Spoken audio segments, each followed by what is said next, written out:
أعوذ بالله من الشيطان الرجيم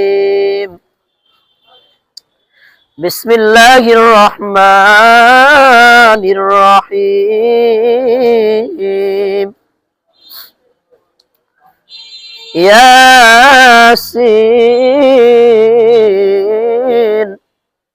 والقرآن الحكيم। আমার নাম মোহাম্মদ জহিরুল ইসলাম। আমি একজন জন্মগত দৃষ্টির প্রতিবন্ধী এবং দশমগত দৃষ্টির প্রতিবন্ধী অবস্থায় আমি একজন হাফেজ। শুনে আমার দেশের বাড়ি হচ্ছে চাঁদপুর মতলব উত্তরে, আর আমি কোরআনে হাফেজ শেষ করছি ঢাকা নবাবগঞ্জ থেকে। হাফেজ হয়েছে 3-4 বছর হয়। জি, নেসারাবাদের সার্সিনে আসছি হলো আমি একজন হাফেজ হিসাবে, একটু শিক্ষক নিয়োগ হিসাবে আসছিলাম, যে আল্লাহ পাক যে আমার চোখের আলো দেয় নাই, আমি যেভাবে চোখ না থাকা অবস্থায় আল্লাহ পাকের আধ্যাত্মিক জ্ঞানের মাধ্যমে শুনে শুনে আমি কোরআন হাফেজটা হয়েছি। আমি চাচ্ছিলাম যে হাফিজে মাদ্রাসায় একটু ছাত্রদেরকে পড়ানোর জন্য একটু শিক্ষক নিয়োগ হিসেবে সার্সিনা মাদ্রাসায় আবেদন দিয়েছিলাম। আউযু বিল্লাহি মিনাশ শাইতানির রাজীম।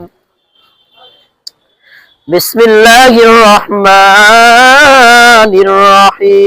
রহিম।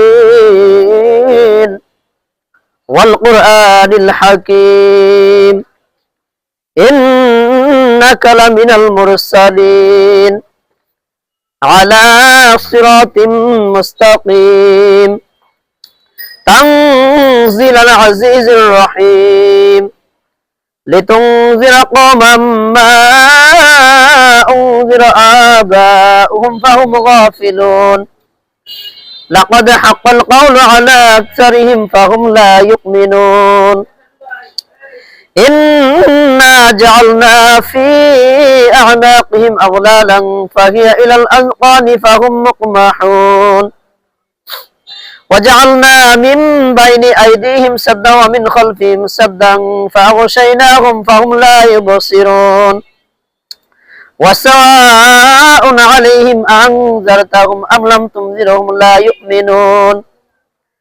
إنما تنذر من اتبع الذكر وخشي الرحمن بالغيب فبشره بمغفرة وأجر كريم إنا نحن نحيي الموتى ونكتب ما قدموا وآثارهم وكل شيء أحصيناه في إمام مبين واضرب لهم مثلا أصحاب القرية إذ جاء المرسلون إذ أرسلنا إليهم 2 فكذبوهما فعززنا بثالث فقالوا إنا إليكم مرسلون صدق الله المولانا العظيم।